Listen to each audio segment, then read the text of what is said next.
اس جاری حکومت کو ملک کے اندر اور باہر ہر محاذ پر مکمل طور پر ناکامی کا سامنا ہے۔ ملک کو داخلی مسائل کے ساتھ سنگین ترین خارجہ خطرات نے پاکستان کو اس وقت بدترین عالمی تنہائی کا شکار بنا دیا ہے۔ افغانستان میں رونما صورتحال پر سلامتی کونسل کے اجلاس میں پاکستان کو بیٹھنے کی اجازت دینے سے انکار سے ملک کا مفاد ہی تباہ نہیں ہوا بلکہ ملک کے وقار کو بھی تباہ کر دیا گیا۔ پی ڈی ایم افغانستان کے حوالے سے واضح طور پر کہ افغانستان کے مسئلے کا حل فریقین کا باہمی مذاکرات اور مذاکرات کے ذریعے سیاسی حل ہے اور ایک سیاسی اور مستحکم افغانستان وہ پاکستان کو مطلوب ہے۔ پی ڈی ایم کے قائدین نے بڑی تفصیل کے ساتھ داخلہ اور خارجہ معاملات اور حالات کا جائزہ لیا اور اپنے خیالات و خدشات کا اظہار کیا۔ اس حوالے سے اجلاس نے مطالبہ کیا ہے کہ پارلیمنٹ کے اندر موجود اپوزیشن کو اس بارے میں اعتماد میں لیا جائے کیونکہ پارلیمنٹ کا ایک بڑا حقیقی اور اہم حصہ ملک کو درپیش اس صورتحال سے آگاہ نہیں ہے، کیوں ان سے حقائق چھپائے جا رہے ہیں۔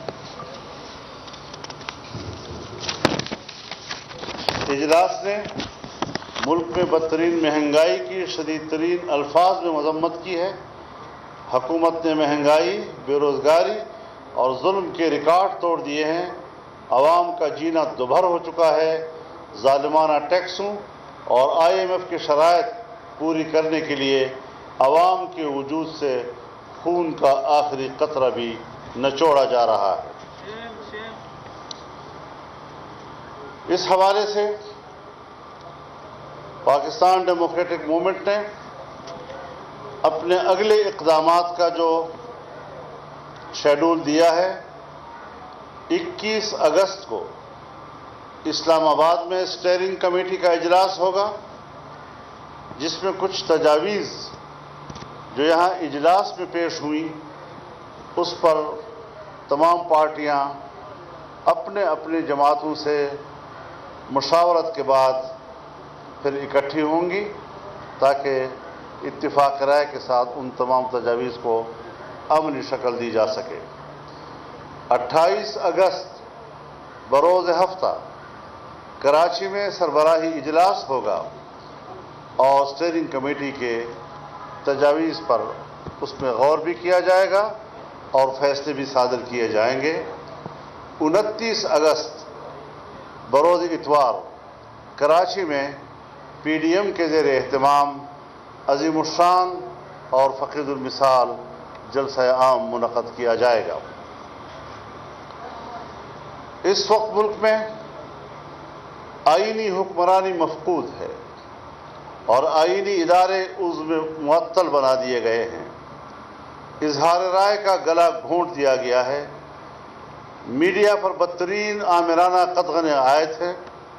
صحافیوں پر حملے ہو رہے ہیں۔ اس ساری صورتحال پر شدید تشویش ظاہر کی گئی اور ان اقدامات کا سخت الفاظ میں نوٹس لیا گیا اور مذمت کی گئی۔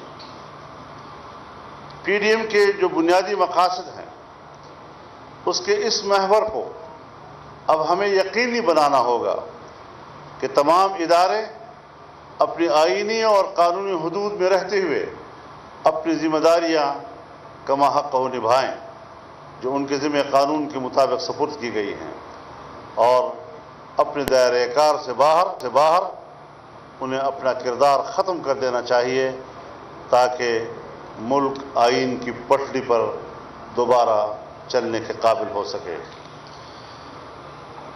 حکومت نے جو یک طرفہ طور پر انتخابی اصلاحات کی بات کی ہے اور اس حوالے سے انہوں نے کسی مشین کی بھی بات کی ہے، اور سنا یہ ہے کہ یہ مشین دھاندلی کرنے کا سب سے آسان ترین طریقہ ہے۔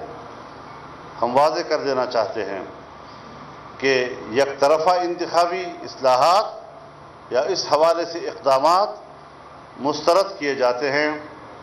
2018 25 جولائی اور 2021 25 جولائی کشمیر کے الیکشن کے نتائج، یہ عام انتخابات کے نتائج کو پی ڈی ایم مسترد کر رہی ہے۔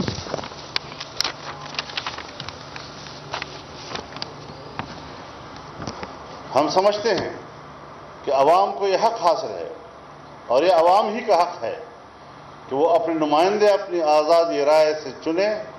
یہ حق کسی بھی بہانے عوام سے چھیننے نہیں دیں گے۔ ہم سمجھتے ہیں کہ ملک پر الیکشن چور سلیکٹڈ حکومت مسلط ہے، ان کی ہر قسم کی انتخابی اصلاحات اور قانون سازی کو ہم مسترد کرتے ہیں۔ ہم یہ بھی سمجھتے ہیں کہ نیب اور ایف آئی اے سیاسی ادارے بن چکے ہیں اور اپنی آزاد اور غیر جانبدارانہ ساکھ قطعی طور پر کھو چکے ہیں اور صرف اپوزیشن کے خلاف انتقامی کارروائیوں کے لیے استعمال ہو رہے ہیں۔ ہم اظہار رائے کی آئینی آزادی، میڈیا کے حقوق پر قدغنوں کی شدید مذمت کرتے ہوئے صحافیوں پر ایف آئی اے کے ذریعے مقدمات کو مسترد کرتے ہیں اور مطالبہ کرتے ہیں کہ تمام مقدمات واپس لیے جائیں اور میڈیا کو دبانے اور ان کی زبان بندی کی غنڈہ گردی بند کر دی جائے۔ اور آپ کو ایک خوشخبری دوں کہ جناب آفتاب خان شیرپاؤ کو پی ڈی ایم کا سینئر نائب صدر چن لیا گیا ہے۔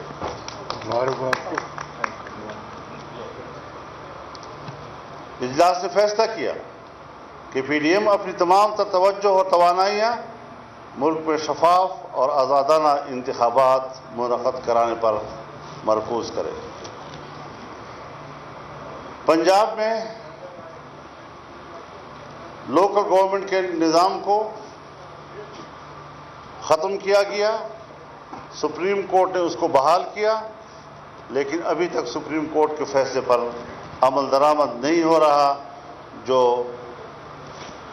واضح طور پر توہین عدالت اور قانون شکنی ہے۔ اجلاس نے جناب عثمان کاکڑ صاحب کی شہادت پر تعزیت کا اظہار کیا، عالمی مجلس تحفظ ختم نبوت کے امیر حضرت مولانا عبدالرزاق سکندر صاحب کی وفات پر اظہار تعزیت کیا اور ان ہر دو رہنماؤں کے خاندانوں کے ساتھ اظہار ہمدردی کی اور ان کے لیے دعا کی۔ باری باری کرنے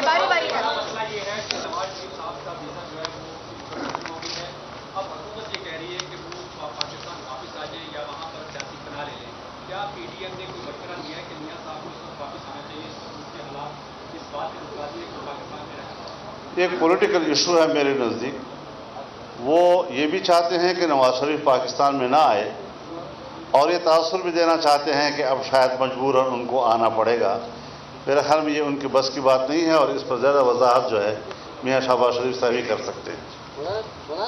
جی آپ نے بہت شکریہ۔